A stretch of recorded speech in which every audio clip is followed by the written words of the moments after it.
Bismillahirrahmanirrahim. Assalamualaikum warahmatullahi wabarakatuh.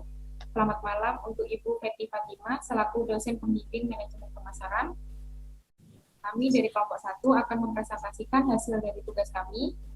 Sebelumnya izinkan saya untuk memperkenalkan anggota dari kelompok kami.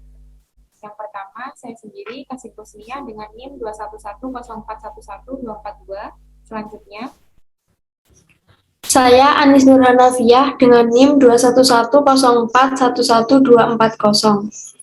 selanjutnya, Saya Imelda Hairiza Sapira dengan NIM 21104111241. dan yang terakhir, Saya Vicky Nuraini, NIM 21104111243. Baik, untuk materi yang pertama yaitu apa yang dilakukan marketing eksekutif akan disampaikan oleh Anis Nurhanafiah.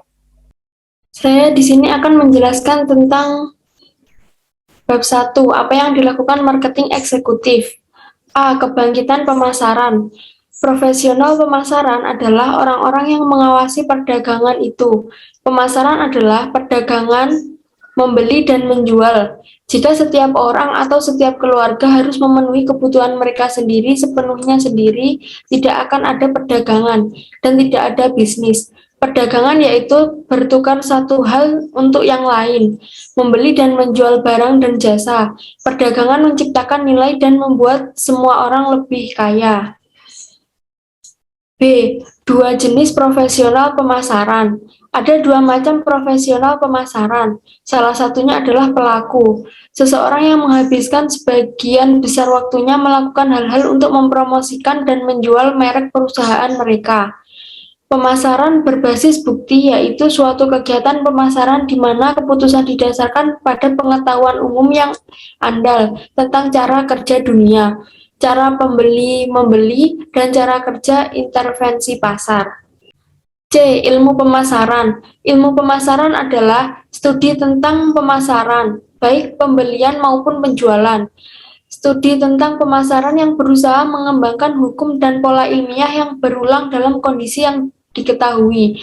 Ilmu pemasaran mulai mempengaruhi profesi pemasaran dengan cara yang sama, menyapu bersih banyak mitos dan teori yang salah tempat.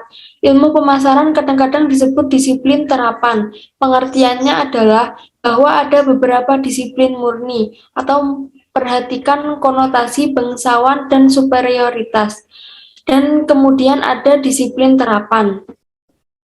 Yang D, metrik pemasaran dan aset berbasis pasar. Dua aset berbasis pasar utama adalah ketersediaan mental dan ketersediaan fisik. Metrik pemasaran memiliki fungsi yaitu metrik pemasaran untuk menilai apakah tindakan perlu diambil dan untuk mengevaluasi dampak tindakan mereka, sehingga mereka lebih mungkin membuat perubahan yang tepat. Metrik pemasaran yang paling umum digunakan adalah penjualan. Biasanya dinyatakan dalam dolar pendapatan atau unit yang terjual. Baik, materi yang selanjutnya akan disampaikan oleh saya, kelanjutan dari yang tadi. Yang E, poin E, kebutuhan dan keinginan pelanggan. Salah satu peran kunci orang pemasaran adalah membantu organisasi memahami kebutuhan pelanggan, yaitu tentang hal-hal yang esensial atau yang sangat penting, dan bagaimana hal ini diterjemahkan menjadi keinginan. Riset pasar mengamati dan mensurvei pelanggan, oleh karena itu merupakan tanggung jawab yang sangat penting dari Departemen Pemasaran. Yang F, yaitu pemasaran berkelanjutan. Pemasaran berkelanjutan berfokus pada kepuasan pelanggan jangka panjang dan model bisnis yang berkelanjutan secara finansial. Tujuan dari pemasaran yang berkelanjutan adalah untuk memberikan kepuasan pelanggan jangka panjang. Untuk melakukan itu, perusahaan harus memastikan bahwa model bisnis mereka berkelanjutan secara finansial dan permintaan pelanggan berkelanjutan.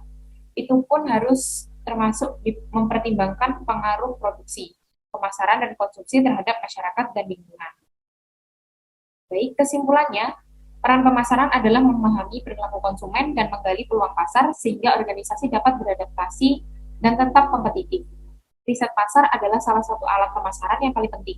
Membantu kita memahami perilaku pembeli, pemasar harus mempraktikkan pemasaran berbasis bukti dan menginformasikan keputusan dengan pengetahuan ilmiah tentang cara dunia bekerja, cara kerja periklanan, cara kerja harga, dan cara konsumen berperilaku. Pemasaran mengukur metrik untuk melacak kinerja merek mereka dan membantu pengembalian keputusan. Jika pemasar melakukannya tidak mengerti bagaimana mengukur metrik atau menganalisisnya dalam konteks, mereka beresiko membuat keputusan yang akan merusak merek mereka sendiri. Pemasar bertanggung jawab untuk melindungi aset berbasis pasar merek. Pemasar bertujuan untuk mempertahankan dan mudah-mudahan memperluas ketersediaan mental dan fisik merek mereka. Untuk bab 2, perilaku konsumen dan perilaku pembeli bisnis akan disampaikan oleh Imelda Khairiza Safira. Baik, selanjutnya yakni perilaku konsumen dan perilaku pembeli bisnis. Yang A, sistem manajemen gedung. Sistem manajemen gedung melakukan persis seperti namanya, yakni mereka mengontrol, memantau, dan mengelola sistem gedung seperti AC, penerangan, daya, akses, dan keamanan. BMS atau Bidang Sistem Manajemen Gedung dapat mengelola seluruh bangunan atau bahkan sekelompok bangunan untuk memastikan pengoperasian dan efisiensi yang benar. Sistem ini sepenuhnya otomatis dan algoritme desain ditulis untuk memastikan tingkat efisiensi operasi setinggi mungkin. Selanjutnya, yang B, sistem peringkat energi. Untuk bangunan pemilik gedung semakin menggunakan BMS untuk mencapai peringkat perlindungan lingkungan yang tinggi. Peringkat ini menunjukkan kredensial hijau organisasi dan sering digunakan dalam analisis biaya pekerjaan oleh penyewa. Peringkat perlindungan berasal dari inisiatif seperti NABERS dan Green Star. NABERS adalah sistem penilaian berbasis kinerja untuk bangunan yang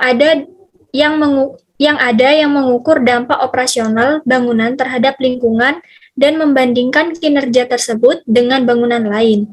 Sedangkan Green Star yakni sistem peringkat penggunaan energi, air, dan gas yang dijalankan oleh Green Building Council of Australia atau GBCA.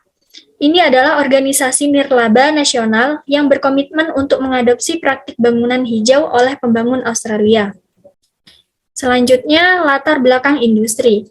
Industri sistem manajemen gedung Australia didominasi oleh 3 pemain utama. Yang pertama Honeywell, yang kedua TAC sebelum CSI, dan yang ketiga Siemens. Selain mendominasi kancah Australia, ketiga organisasi ini adalah perusahaan global yang sangat besar. Honeywell saat ini adalah pemimpin yang jelas di bidang BMS, berdasarkan jumlah instalasi saat ini. Ada juga banyak pemain kecil di pasar BMS. Baik, untuk bab 3, yaitu Meaningful Marketing Metric, akan disampaikan oleh Vicky Nuraini. Baik, di sini saya akan menjelaskan materi bab 3 yaitu tentang metrik pemasaran yang luar biasa. A yaitu sistem metrik pemasaran. Dalam buku ini berfokus pada metrik berbasis pelanggan. Tanpa pemasaran metrik ini, pemasar menghabiskan uang pemegang saham tanpa pemahaman yang tepat tentang apa yang perlu dibelanjakan dan hanya memiliki sedikit kemampuan untuk mengevaluasi pengaruh pengeluaran mereka. Metrik pemasaran ini menjelaskan 3 aspek, yaitu yang pertama aktivitas merek di pasar. Ini misalnya seperti peluncuran produk baru, kenaikan harga, perubahan ukuran, kemasan. Yang kedua yaitu bagaimana pasar bereaksi terhadap perubahan ini. Contohnya seperti bagaimana pembeli membeli dengan harga apa dan sebagainya. Yang ketiga yaitu bagaimana aset berbasis pasar merek bertahan. Yaitu contohnya seperti pada tingkat pergantian staf di Departemen Pemasaran dan Penjualan. Yang selanjutnya yaitu metrik keuangan. Yang pertama yaitu kontribusi keuntungan atau laba. Ini maksudnya yaitu menghitung keuntungan untuk bagian bisnis seperti unit bisnis, merek, produk, itu lebih rumit. Misalnya jika jumlah biaya pusat yang tidak adil dialokasikan untuk aktivitas atau merek tertentu, maka hal itu mungkin terlihat tidak menguntungkan. Jika terlalu sedikit overhead yang dialokasikan untuk suatu produk, itu akan terlihat menguntungkan. Yang kedua yaitu margin keuntungan. Margin keuntungan ini adalah metrik yang digunakan secara teratur untuk membandingkan produk tertentu. Cara berpikir sederhananya adalah dengan mengatakan berapa banyak yang diperoleh perusahaan dari penjualan ini setelah dikurangi biaya langsung untuk memproduksi produk atau menyediakan layanan. Yang ketiga adalah pengembalian investasi atau ROI. ROI ini mengacu pada persentase pengembalian pada beberapa aktivitas pemasaran. Dengan kata lain, semua pengembalian dari kampanye dikurangi biaya investasi kampanye dibagi dengan biaya kampanye. Yang selanjutnya adalah metrik perilaku. Yang pertama, saham. Saham adalah sebuah bukti kepemilikan nilai suatu perusahaan. Yang kedua yaitu penetrasi pasar. Ini menggambarkan ukuran basis pelanggan merek dalam periode waktu tertentu, yaitu berapa banyak pelanggan yang membeli merek tersebut dalam periode tersebut. Yang ketiga yaitu frekuensi pembelian. Frekuensi pembelian ini mengacu pada seberapa sering pelanggan yang membeli merek selama periode membelinya selama periode yang sama. Yang selanjutnya adalah persyaratan pangsa kategori atau SCR. SCR mengacu pada proporsi pembelian kategori yang pergi ke merek tertentu. Jadi, jika seorang konsumen berbelanja di supermarket 10 kali selama periode tersebut, dan 5 kali di toko lain, kita akan mengatakan bahwa mereka mencurahkan 50% bagian dari persyaratan kategori mereka untuk toko lain. Yang selanjutnya itu semata-mata 100% pelanggan setia. Ini mengacu pada persentase pembeli merek yang banyak membeli merek itu dan tidak membeli merek lain selama periode analisis. Jadi ini adalah orang-orang yang mereknya memiliki SCR 100%. Yang selanjutnya yaitu tingkat pembelatan. Tingkat pembelatan ini adalah proporsi dari total basis pelanggan atau semua orang yang pernah membeli merek di masa lalu yang telah berhenti membeli merek tersebut. Yang selanjutnya yaitu keluhan dan rekomendasi pelanggan. Perusahaan bukan hanya memantau keluhan online, tapi juga memantau berita dari mulut ke mulut untuk mengukur rekomendasi sebagai tanda bahwa perusahaan melakukan beberapa hal dengan sangat baik. Yang selanjutnya yaitu metrik memori. Yang pertama yaitu kesadaran merek. Kesadaran merek mencerminkan berapa banyak pelanggan yang mengetahui merek. Apakah merek memiliki informasi dalam ingatkan mereka dan seberapa mudah informasi terkait merek ini. Yang kedua yaitu asosiasi citra merek. Ini adalah hubungan yang dimiliki konsumen antara merek dan berbagai atribut dan kualitas. Yang ketiga yaitu ketersediaan mental. Ini mengacu pada kemampuan pembeli untuk memperhatikan atau membawa merek ke dalam pikiran pada saat pembelian. Yang keempat, sikap. Sikap adalah evaluasi terhadap sebuah produk atau merek. Yang kelima yaitu kepuasan pelanggan dan kualitas layanan. Ini menggambarkan seberapa puas pelanggan dengan layanan dan produk secara keseluruhan dan dengan penyampaian pelayanan. Yang keenam yaitu niat untuk membeli. Metrik niat adalah ukuran rencana konsumen. Dengan demikian mereka dapat menjadi ukuran yang tepat dari efektivitas komunikasi persuasif. Jenis iklan yang bertujuan untuk menanamkan rencana tersebut. Yang selanjutnya ada metrik profil pelanggan.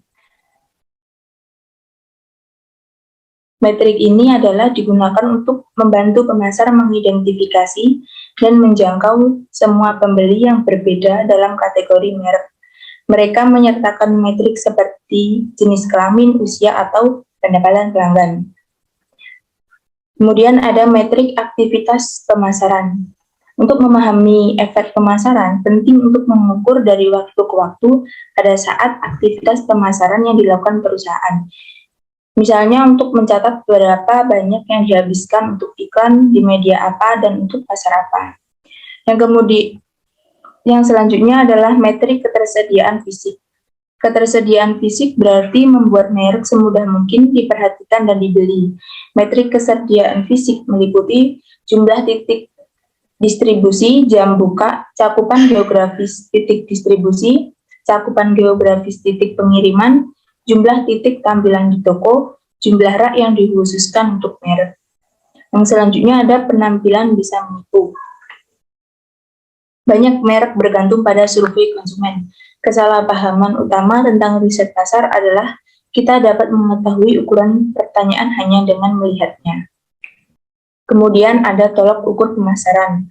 Tolok ukur pemasaran ada dua. Yang pertama yaitu efek ukuran merek. Efek ukuran merek ini untuk menunjukkan bahwa merek dengan lebih banyak pengguna cenderung memiliki skor yang lebih tinggi pada semua metrik memori, terutama evaluasi sikap. Ini karena konsumen lebih banyak berbicara tentang merek yang mereka gunakan. Yang kedua yaitu hukum bahaya ganda. Hukum bahaya ganda adalah hukum ilmiah paling terkenal dalam pemasaran. Ini adalah contoh pola yang didorong oleh ukuran merek. Kemudian ada jenis kausalitas. Jenis kausalitas di sini juga ada dua. Yang pertama yaitu aturan urutan temporal. Umumnya pemasaran bersifat kausal jika terjadi sebelum atau bersamaan dengan penelitian perubahan pasar. Yang kedua yaitu kesalahan umum. Kesalahan yang paling utama adalah mengacukan korelasi dengan berkausalitas. Korelasi mengacu pada hubungan antara dua variabel. Baik, sekian presentasi dari kelompok kami. Mohon maaf apabila ada salah kata atau kurangnya penyampaian. Saya ucapkan terima kasih. Wassalamualaikum warahmatullahi wabarakatuh.